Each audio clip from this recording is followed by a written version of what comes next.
So yesterday was Pasta's birthday, so he had, what did you drink? I don't think we should get into what I drank last night, but, word of advice to everybody out there, don't go back to a place you used to work at for your birthday. Oh, my God, Pasta, get over here, trying to go to the bathroom, just shots on the way there, shots on the way back.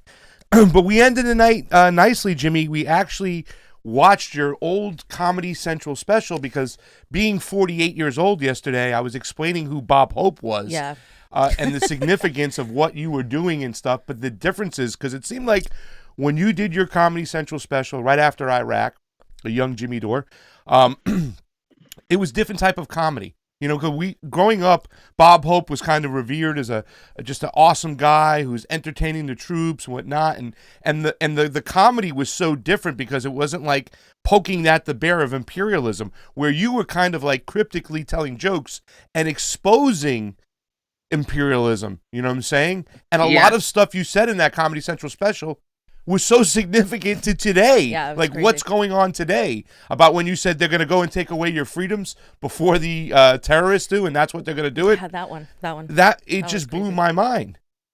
I remember when I went to Afghanistan to tell jokes in 2005, I guess I went, or maybe early 2006. And I was told, oh, you can't tell jokes about the president. You can't make fun of President Bush.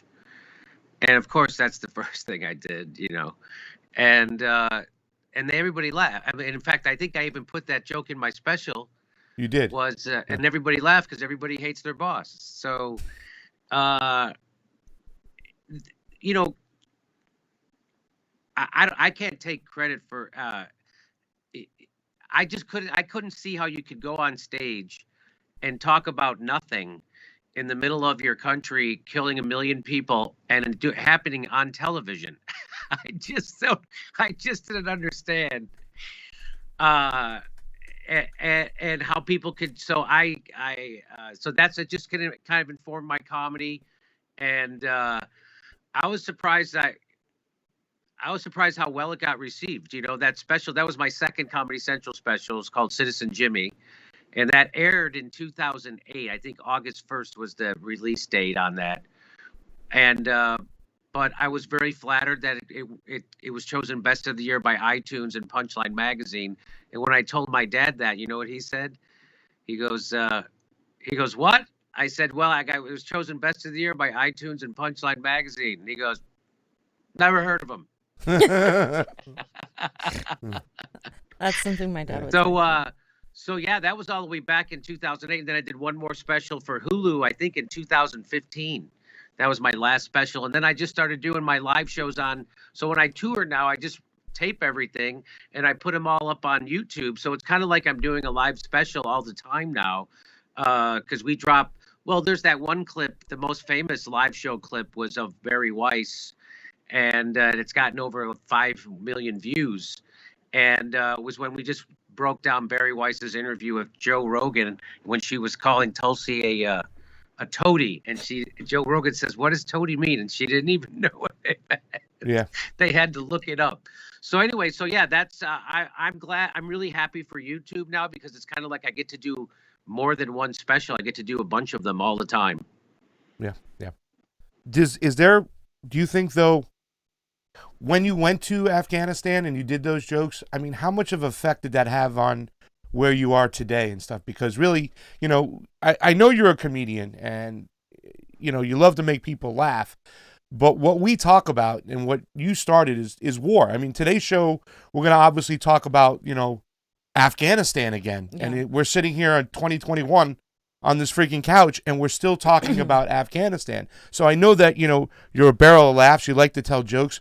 But what we're actually telling and the comedy, the significance behind the comedy is sad. Yeah, well, it's, tragedy plus time, right? Come on. Yeah. So, yeah, it's that, well, what I used to tell, I think I used to talk about this, you know, that you need comedy for the horrible things in life. People would say, oh, that's too dark to joke about. No, that's exactly what you need the comedy for. You know, nobody needs comedy to lighten the load of their day at Disneyland. Yeah. People need comedy to lighten their load of the horribleness that they're experiencing in life. And if you can laugh about it, it kind of gives you a power over it, and or gives you some power over it, gives you some space around it, and it kind of robs it of its power over you. So, yeah, I mean, I guess it's always been horrible times. You can't ever look at a time, I guess, in our history when it wasn't something horrible happening, whether it be slavery, the genocide of the American Indians, Jim Crow, women didn't get the right to vote until last century. So, I mean, there's always something horrible happening. You know, we've been able to avoid nuclear war. I don't know how much longer we're going to be able to do that when you have the Democrats are the biggest McCarthy smearing, saber rattling nuclear power. It's crazy what's going on. Hey, did you see, by the way, that Joe Biden is keeping Donald Trump's ambassador to Russia? I did not see that. Yeah. I didn't see that. New boss, same as the old boss. And the reason why they said it was because it would provide stability. They liked his clear-headedness, level-headedness, and he's been there, I guess, for a year already. And so they thought it would be good for stability. So just admitting Russiagate was bullshit, complete bullshit. So you let Donald Trump pick your ambassador to Russia? Yes. Yeah, I know, right? Another thing that Biden's doing, Jimmy, which I'm sure you're not surprised, is asking George W. for advice on Afghanistan. And, you know, he says they're different. You know, he says they're different. They have their differences.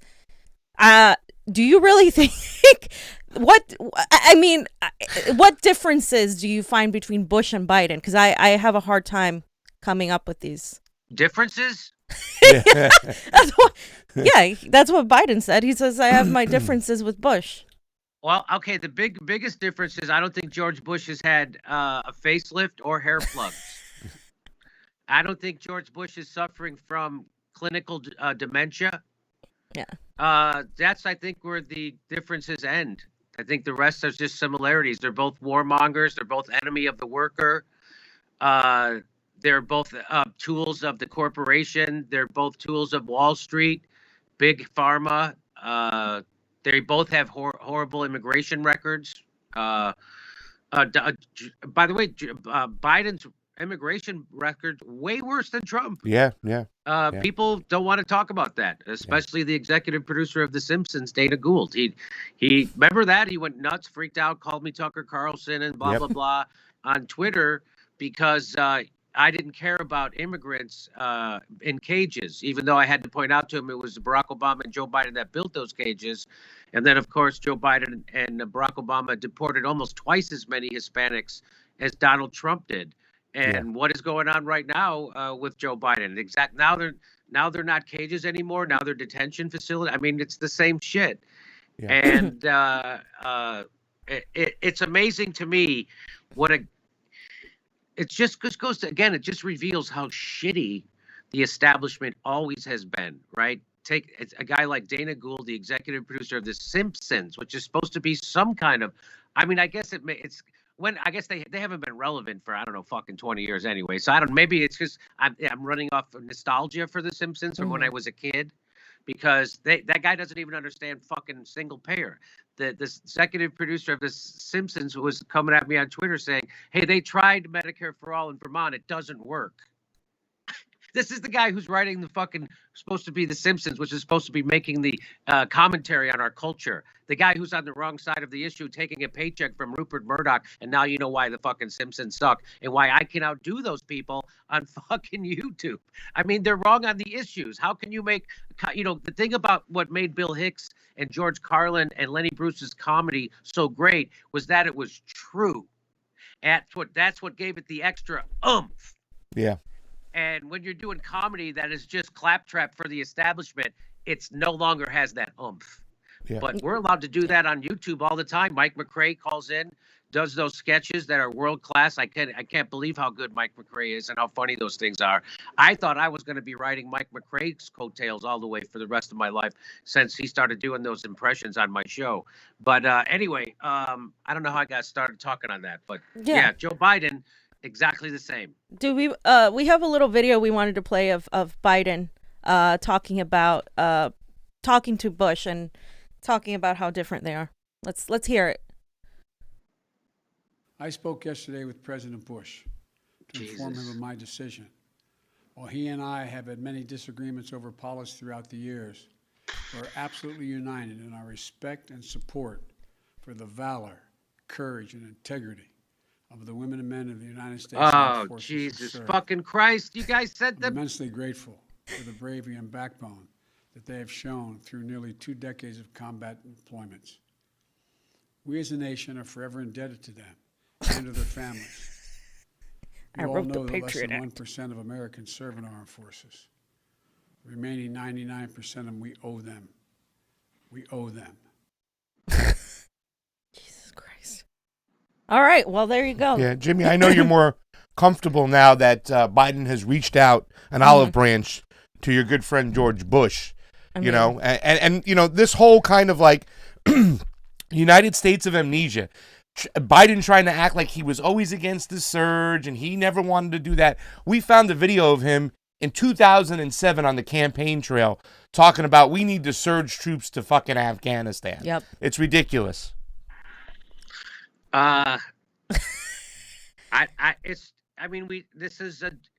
It's a living joke right now. Yeah. This is just a comedy sketch. I mean, look, it's one big meta joke. And you know, you have people like The Intercept and the Young Turks to provide character roles for them. I mean, it's unbelievable what's happening right in front of everyone's face. And again, it's not hard to predict this shit. It wasn't hard. Joe Biden told you nothing's going to fundamentally change. There he is talking about the respect they have for the soldiers to a guy who lied us into an illegal war. Yeah. Set up a torture program. And you know what that does? That ensures that American soldiers will be tortured in the future. That's what that does. Yeah. So those, and of course we all know that. I mean, it's just such, by the way, Joe Biden, just seized people's houses so he can continue to build the border wall. Yeah, we were talking about it yesterday. And he was interviewed and asked if he was going to continue to build the border wall, and he lied, and he said no. And the interviewer asked him if he was going to keep seizing people's property. He said that is over. Not 1 inch. So remember they did all the fact checkers every time Trump gave an interview? Everybody would do a fact check. Why doesn't anybody fact check Joe Biden anymore? Do you see the establishment is manufacturing consent? And it doesn't matter if it's a Democrat or a Republican. Joe Biden is the establishment, and the press will manufacture consent for him, and that's exactly what's happening. And not only that, it's Joe Biden, I don't believe for a second, is going to remove troops from Afghanistan. Garland Nixon had this tweet. He said, on Joe Biden's claim to be withdrawing from Afghanistan September 11th, if an alcoholic promised to quit drinking 4 months from now, would you believe him? And that's, I mean, it's like, how many times have we been promised a removal from Afghanistan? I mean, I can't even tell you how many times. And if we recall, during the Obama administration, they always kept pushing it back. And now they're pushing it to September 11th in order to find an excuse to say, oh, sorry, somebody attacked us. We have to keep our troops there. Like, I don't for a second believe that that's going to happen. There's no way that that's going to happen. So what's going to happen is, here's my guess. They pull out some troops, and then they have to leave, probably, I don't know, 10,000 people behind to ensure that women's rights are protected. Exactly. Or something like that, or to make sure that the blah, blah, blah is safe, or something else. They're not pulling out. Yeah. They're not going to. And we even said that yesterday. We pointed out twice in the press conference where Psaki was talking about, oh, Joe Biden's for women's rights and girls' rights all around the world. I'm like, yeah. Really? Really? I can tell by the way he touches them. But you know what I'm saying? I mean, we know they're going to try to manufacture consent. You know, Jimmy, I also want to make a point because, or get your point. You talk about some of the friends that you used to have in comedy that you can't even talk to anymore because they're shit-lived out and stuff like that. Yeah. Do they look for a... Did you see Jane Lynch? Yeah. Did you see her tweet yesterday or 2 days ago? No. Joe Biden is maybe the best man I know or something like Jesus that. Yeah. Christ. And I'm like, is the only other guy you know Harvey Weinstein? Yeah. I mean, so there's a classic. I mean, I knew her when she was not famous. She was a regular person. I didn't know she could ever grow up to think like that. Yeah. I mean, what do you get out of that? Joe Biden is a fucking verifiable war criminal. He built the cages. He fucking did the bankruptcy bill that screws people who are fucking workers or students who are in debt, who are in crisis. He's a fucking enemy of the people. He's a horrible, horrible person. You would have to look far and wide to find a worse person than Joe fucking Biden. And there she is proudly saying he's the best person. What the fuck kind of bullshit? What do you get out of that? Yeah. So if you're that out of touch, I just don't know. You're in the arts and you're cheering on war criminals. Yeah. Well, they do get money out of it. They get deals. They get contracts. They don't get movies. blacklisted. They don't get blacklisted and stuff. But you always say like these people are chosen way before. What type of person are they looking for eventually? Is it just like a narcissistic, selfish kind of person? I mean, you know a lot of these people who have gone to the dark side. No, I mean it's just again. I guess I'll cut him some slack that the propaganda is overwhelming. I mean, if I was, a bricklayer or if I was a bartender or if I was working in advertising, I don't know, I probably would believe Russiagate. I would go, there's got to be fucking something to it. Jesus Christ. But there isn't. And the reason I know that is because, I'm in this space and I actually looked at it and I don't know. I guess I'm trying to give them an out for not but nobody asked themselves, really? We elected Donald Trump and it's Russia's fault? I think there's something wrong with our country. Hey, when 80% of the workers live paycheck to paycheck. Hey, we don't even give our own people health care in the middle of a pandemic. Hey, no other country's handling this fucking COVID thing. That doesn't, I don't know. That's because now that they're rich and successful. Yeah. And so they don't, just like Jane Lynch, she doesn't have those problems. Just like Dana Gould, he's the executive producer of The Simpsons. He makes tens of millions of dollars. He doesn't have those problems. They're completely out of touch. That's all I can say is that they're completely out of touch. Lucky for them, they got successful. Yeah. Yeah, it's something about power too. Power changes people.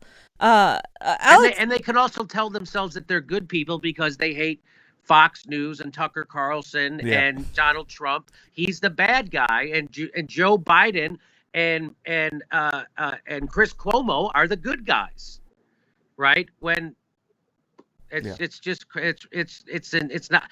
I mean, I remember in 2015 and 2016 when there would be Bernie rallies. And they would start chanting, CNN sucks, because CNN was there to cover it. And the whole crowd would start chanting, CNN sucks. But now because of Donald Trump, everybody just went back to hating Fox News and forgetting the fucking shit libs at the CNN and MSNBC screwed the progressives and handed us Donald Trump. They're the ones who gave him $2 billion in free advertising. I didn't fucking do that. But they never had to reckon with that. They never had to pay a price for that. They've never had to change anything. That's what's. So I think. I mean, I was at the LA Podfest, right? So I guess they only did one, and so, or maybe they did two. And so I went to the last one. I got invited, and I saw this female comedian, very funny. I like her personally.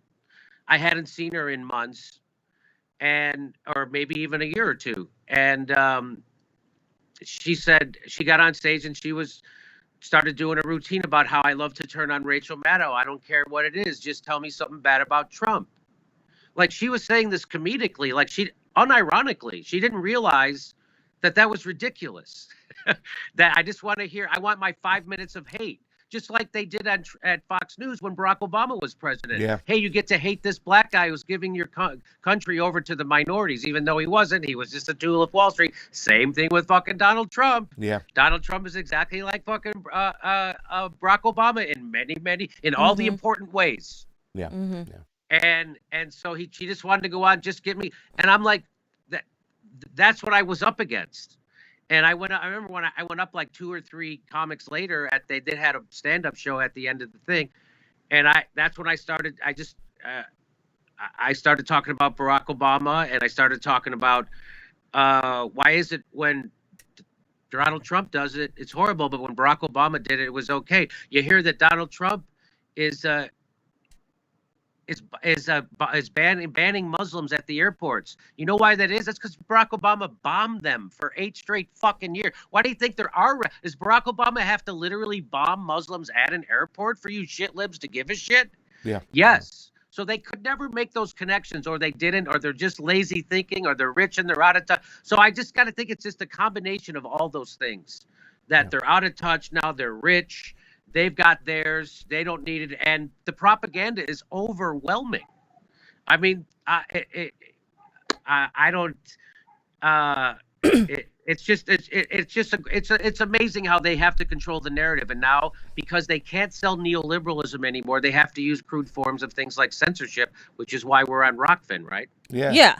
Right. I think also too, though, like it's kind of deep the way like Americans are really motivated by hate now, like anger, rather than something they like or love. You know what I'm saying? Like, go vote for this person because you love them. No, vote against that asshole because you hate them. And people have really, mainstream media has bought into that whole kind of, let me put hate up there. Let me give you those 2 minutes of hating on Donald Trump. It's team sports. It's wrestling. become team sports.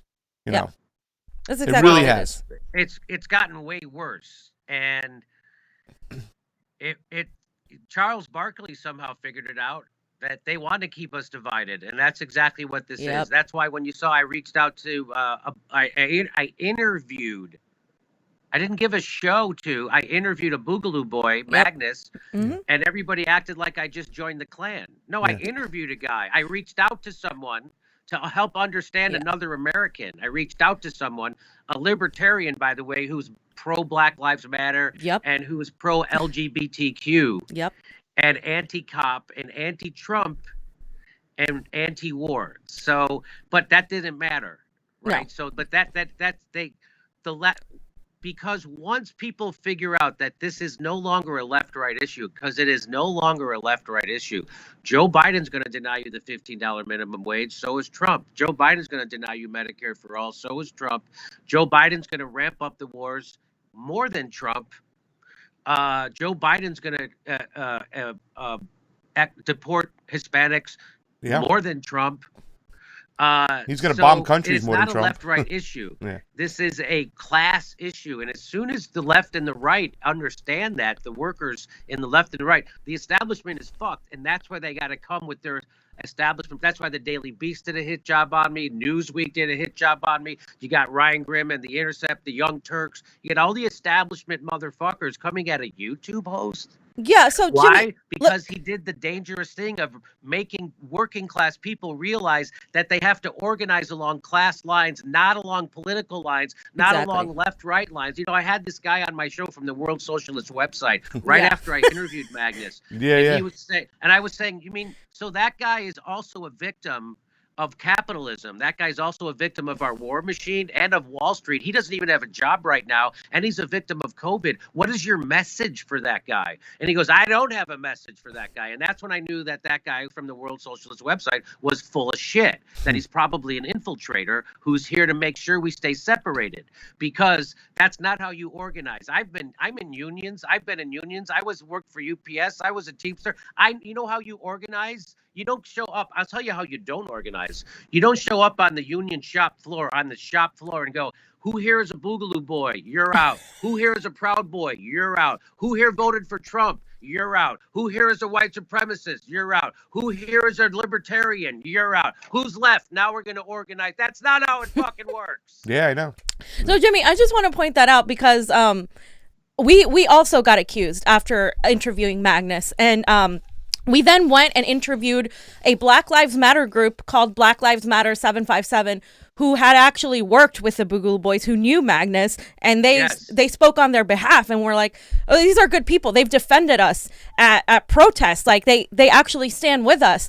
And I have all of these people calling us, probably the same people, calling us, like Nazis and Red Brown Alliance, and that we are propping up this alliance with the right wing.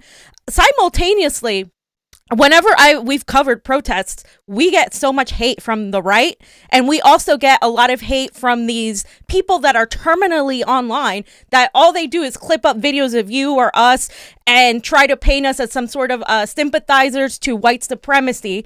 And at the same time, we're getting hate from these people that say we're right-wingers. The right-wingers are hating on us. Everybody is hating on you. I think that means you're doing something right, because you're looking at the issues. And when you say something like, well, this isn't about left or right, that's something people aren't ready to listen to. They're still stuck on this left-right paradigm. And it doesn't mean, just because you talk to Magnus doesn't mean that all of a sudden you become a pro-capitalist, whatever, a libertarian. That doesn't mean you change your ideology. It just means you find the things that you're connecting with, and you say, hey, guess what? We're all getting fucked by the system, and we all need to work together. And that is the most dangerous thing, which is why I think there are infiltrators. I think there are operatives trying to divide us. And they're projecting and saying, you are dividing the left, Jimmy. You're dividing the left. I'm dividing the left by asking them to fight for progressive things that they ran on. You know who's dividing the left? The Intercept, Ryan Grimm, Cenk Uygur, Anna Kasparian, the Young Turks, anybody with an MSNBC contract who also has a YouTube show. Those are the people who are dividing the left.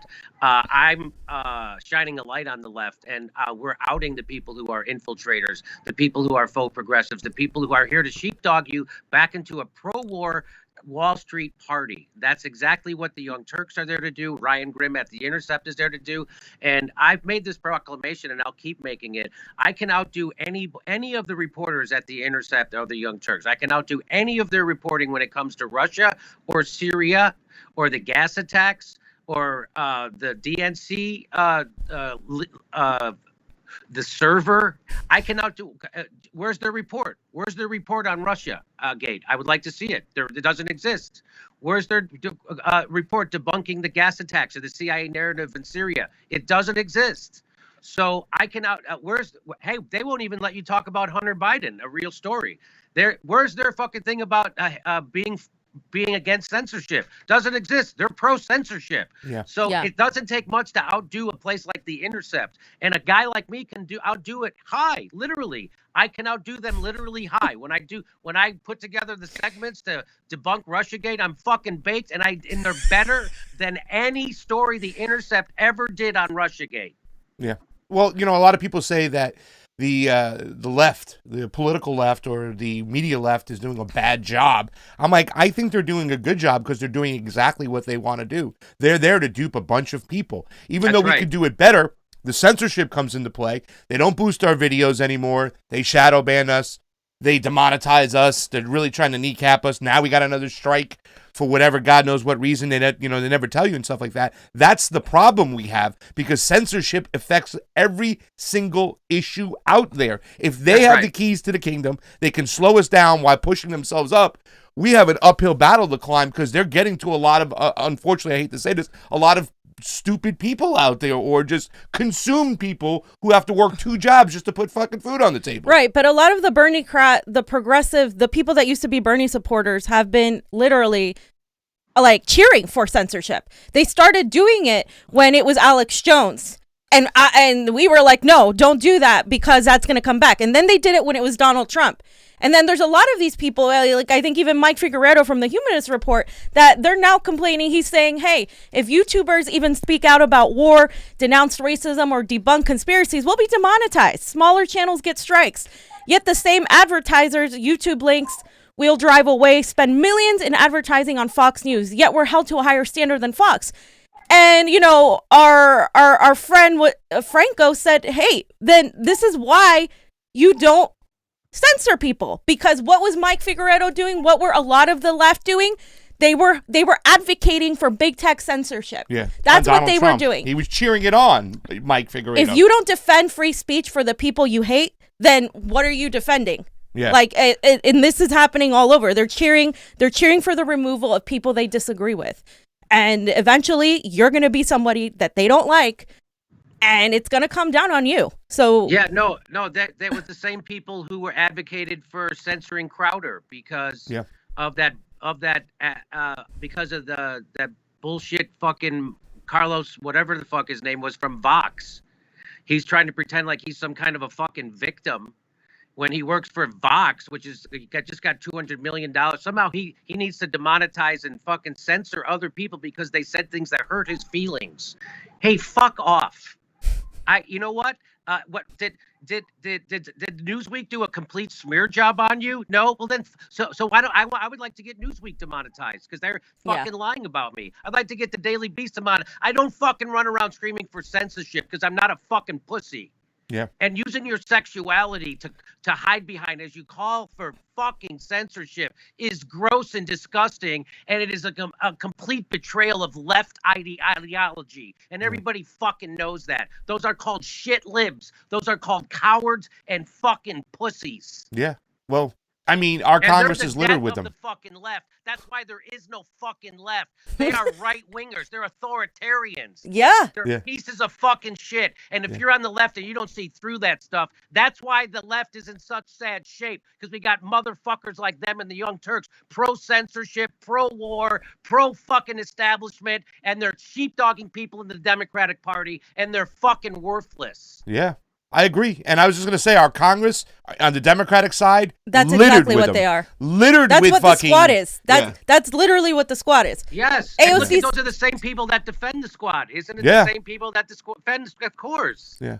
But she talks out and says, well, you know, we have to tone police people, and if they're telling on us, tell on them. She sends emails to her supporters. And the progressives go along with it. They actually cheer this fucking shit on. You know? It's so the, you know, Ron Placone. So there's this song by Phil Oakes. Because these shit libs have always existed. Yeah. You know, the shit lib. Phil Oakes used to start his shows. He would say, liberal.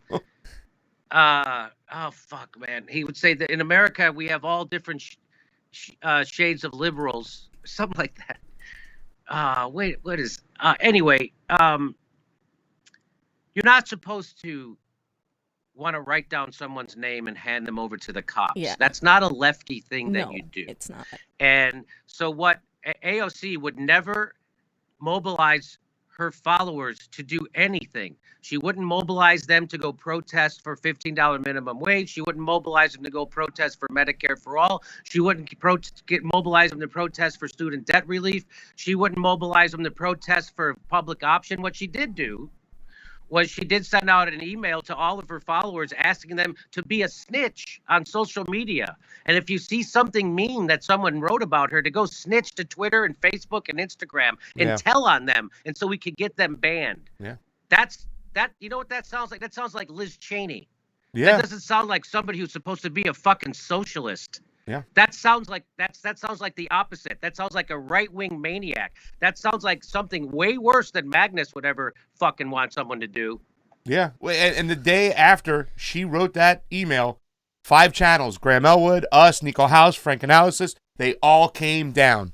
And we have been very critical of AOC this whole fucking time, especially when she had a chance to stick up for us and our freedom of speech. But instead, she pushed for more censorship and get rid of the fake news, Orange Man bad, on the Congress floor. And this is coming from us who, like, we literally fundraise money for her. We put out events for her. He traveled to Queens to meet up with her. Like, this is like not like, oh, I hate AOC and I wanted her to fail. This is like, I was a supporter. Yes. And I gave you my fucking money, and working class people gave you their fucking money that they didn't have for you to at least oppose Nancy Pelosi. Yeah. And you failed to do that. Yeah. And licking the boot of these politicians when they're failing is so dangerous. It's doing such a disservice to people because it's working class people now that you are advocating against, that you are gaslighting. And that's what these people do. They defend these politicians when they should be on the side of the working class. And it's something that you shouldn't shut up about, and I'm glad you're not. Yeah. But this is why you're hated, because well, all of us are hated because of this reason. You should have AOC back on your show, Jimmy. That's funny. So I was the first one to have Cori Bush on my show. I was the first one to have AOC on my show. AOC tweeted out, it's like when she had like 4,000 followers. Yeah. She tweeted out, big thanks for Jimmy Dore for putting me on his TV show.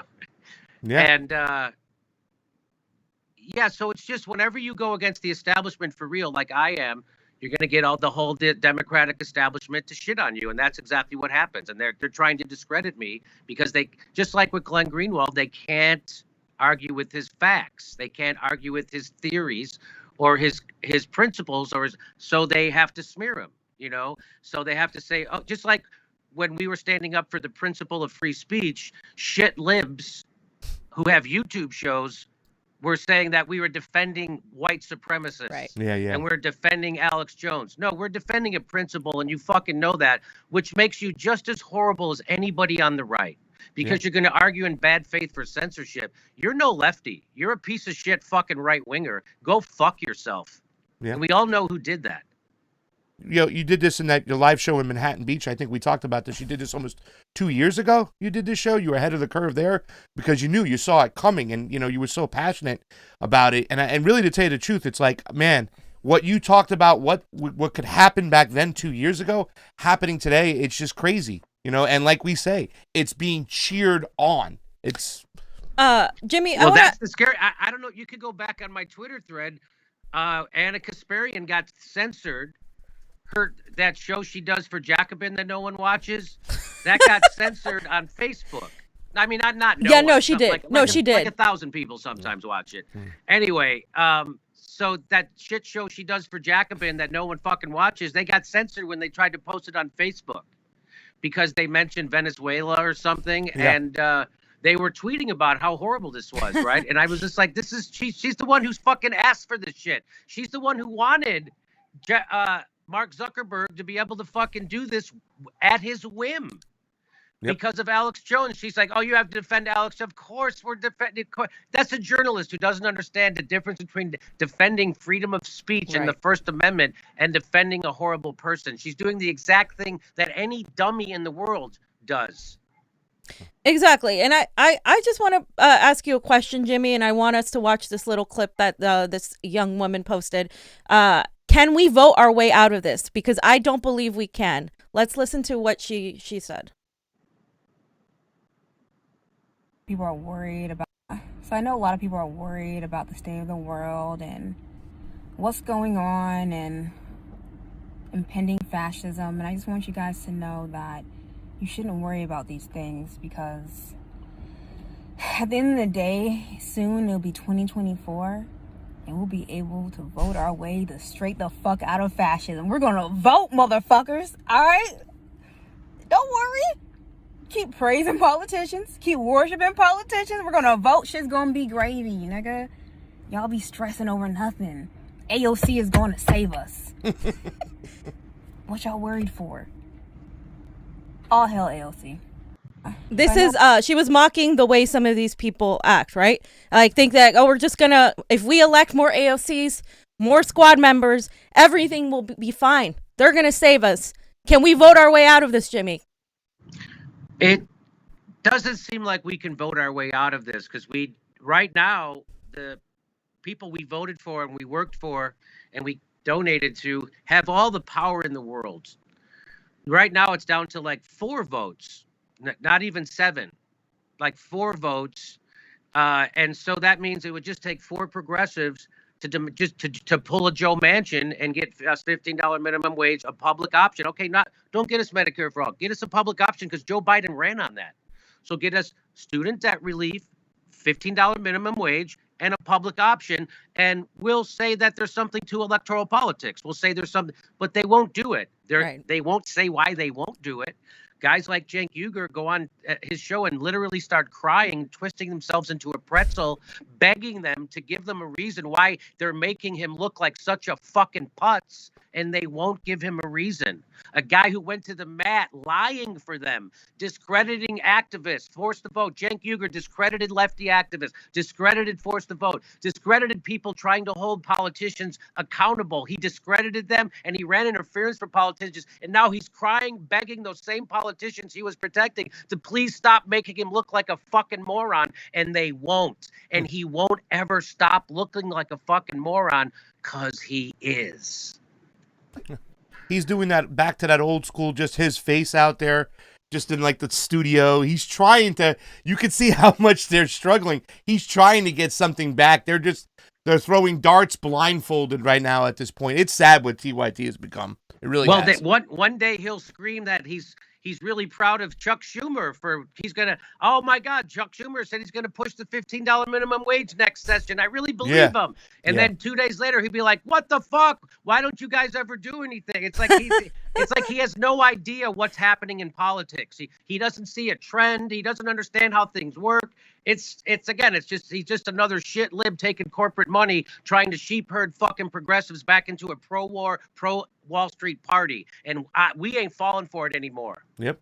And they made the fucking mistake of letting their executive producer and resident genius, Anna Kasparian, who never did journalism a fucking day in her life, to come out and smear me when I had a good idea. An ex-employee who made them millions of dollars over 10 years for absolutely no fucking reason. They have no idea how Bush League that is, to go out and shit on a former employee, and in a vague way for no fucking reason. They have no idea I would tell them, every time you do a video and you make fun of Michael Tracy and you fucking make fun of his physical appearance, or you make fun of Dave, whenever you make fun of an ex-employee, it makes you guys look fucking Bush League. Yep. And they don't understand that, because they have Anna Kasparian and Cenk have the emotional maturity of a high schooler. Yeah. That's exactly where they are. Cenk is a megalomaniac narcissist who would rather put me behind a paywall and watch his company go down the fucking drain than actually sharing the fruits with everybody. So that's what's happening here. They thought they were going to discredit me. And guess who got discredited?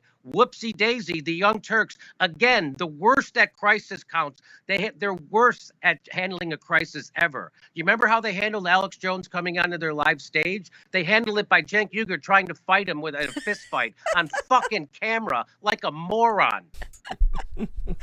One of the hypocritical things about these people like Anna, Cenk, is that they call you, they compare you to Tucker Carlson. They call you a right winger.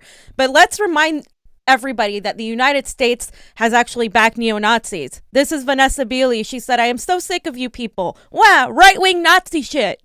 Your fucking military just saluted Nazis in Ukraine. Yep. Your country imported them post-World War II. Why the fuck don't you shout at your Nazi pile of shit regime to get out of Syria and stop ethnically cleansing the world?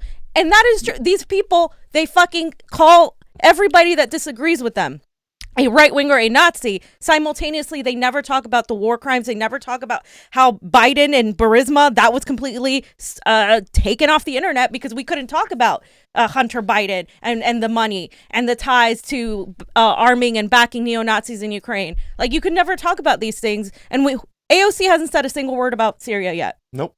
Not a single fucking word. Not one. And if she does, it will be wrong. Yeah. You think she's going to get it right? You think she's going to go against the military-industrial complex? No. Bernie will never do that. AOC will never do that. They're never going to fucking do that. It's safe now to say shit about Yemen. So now that everybody wants to say something about Yemen. Now it's safe. But still nobody will say shit about Saudi Arabia, even though they killed a fucking journalist and chopped him up into pieces. We're still supposed to be just think that Russia is somehow worse than our favorite buddy, Saudi Arabia, which is a fucking unbelievable, brutal dictatorship, theocracy. Yeah. That's, but we're in bed with them. But somehow there's somebody else out in the world that's worse. And that's because of the petrodollar. And of course, that's the stuff that they'll never talk about at the Young Turks, because they don't even know what the fucking petrodollar is at the Young Turks. That's how dumb they are. Yeah. It's funny, too, because they mentioned, the Biden administration stands for women and girls. Can I just say this? Go ahead, buddy. they call me a right winger. Cenk Uygur is literally a union buster who Oh, took yeah. $24 million from fucking right wing corporations. That's what Cenk Uygur is. And of course, he's going to try to deflect and say his critics are somehow right. Oh, really? When was the last? Jimmy Dore goes on Tucker Carlson and got Tucker Carlson to admit I changed his mind about Julian Assange, while Cenk Uygur was smearing Julian Assange. Now who's the fucking right winger? Yeah, yeah. I just think I can leave it at that. I was just going to mention too that I think when it came to force the vote, Jamie, don't you think that was like a coordinated hit from people up top? That because they went after you. I mean, AOC kind of replied to Justin Jackson. Yeah. So I think the fact that you kind of said, guys, here's a tactic they should be using. The elites above, or I don't want to say the elites, or whoever's pulling the string. You can say the elites. Like now we can't even say the elites because we're anti-Semitic, because that somehow is a trope to talking about Jewish people now when you say the elites. Like we can't even like let's not censor ourselves. Like what by elites you mean the national security state, the military industrial complex, the CIA, the 1%, these corporate politicians, Wall Street, all these people. That's what we mean. The deep state exists. It's not a right-wing conspiracy. And when you go on Tucker Carlson, you're exposing a huge right-wing audience to anti-imperialism and advocacy for free speech. They just have to focus on you going on Tucker Carlson when what's her name, Nomiki Konst constantly goes and nobody says shit. Yeah. You know who else goes on Tucker Carlson? Cornel West. Yeah. And when Cornel West goes on Tucker Carlson, everybody cheers.